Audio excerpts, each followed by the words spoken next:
ನಮಸ್ಕಾರ ಫ್ರೆಂಡ್ಸ್, ನನ್ನ ಚಾನಲ್ಗೆ ನಿಮ್ಮೆಲ್ಲರಿಗೂ ಸ್ವಾಗತ. ಇವತ್ತಿನ ವಿಡಿಯೋದಲ್ಲಿ ಕೆಲವು ಕನ್ನಡ ಪದಗಳ ಅರ್ಥಗಳನ್ನು ತಿಳ್ಕೊಳ್ಳೋಣ ಬನ್ನಿ. ಮೊದಲನೆಯ ಪದ ಅವನಿ. ಅವನಿ ಅಂತಂದರೆ ಭೂಮಿ. ಇದು ನಿಮಗೆ ಗೊತ್ತಿರುತ್ತೆ ಅಂತ ಅನಿಸುತ್ತೆ. ಮುಂದಿನ ಪದ ಬಂದು ಆಖು. ಆಖು ಅಂತಂದರೆ ಇಲಿ ಅಂತೆ. ನನಗಂತೂ ಆಶ್ಚರ್ಯ ಆಯಿತು ಈ ಪದದ ಅರ್ಥ ನೋಡಿಬಿಟ್ಟು. ಆಖು ಅಂದರೆ ಇಲಿ. ಮತ್ತು ಮುಂದಿನ ಪದ ಓಲೆ. ಓಲೆ ಅಂತಂದರೆ ಒಂದು ಬಂದು ಕಿವಿಯಲ್ಲಿ ಇಟ್ಕೊಳ್ಳೋ ಅಂಥ ನಾವು ಆಭರಣ, ಇನ್ನೊಂದು ತಾಳೆಗರಿ ಅಥವಾ ಕಾಗದ.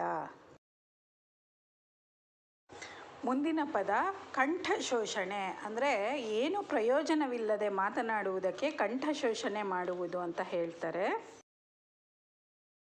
ಬನ್ನಿ ಈಗ ಮುಂದೆ ಬರ್ತಾ ಇರೋ ಪದ ಯಾವುದು ಅಂತ ನೋಡೋಣ. ಬಣ್ಣ ಬದಲಾಯಿಸು. ಅಂದರೆ ಒಂದೊಂದು ಸಲ ಒಂದೊಂದು ಥರನಾಗಿರುವುದಕ್ಕೆ ಬಣ್ಣ ಬದಲಾಯಿಸು ಅಂತ ಹೇಳ್ತೀವಿ.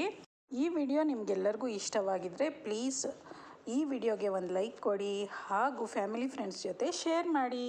ಬಾಯ್.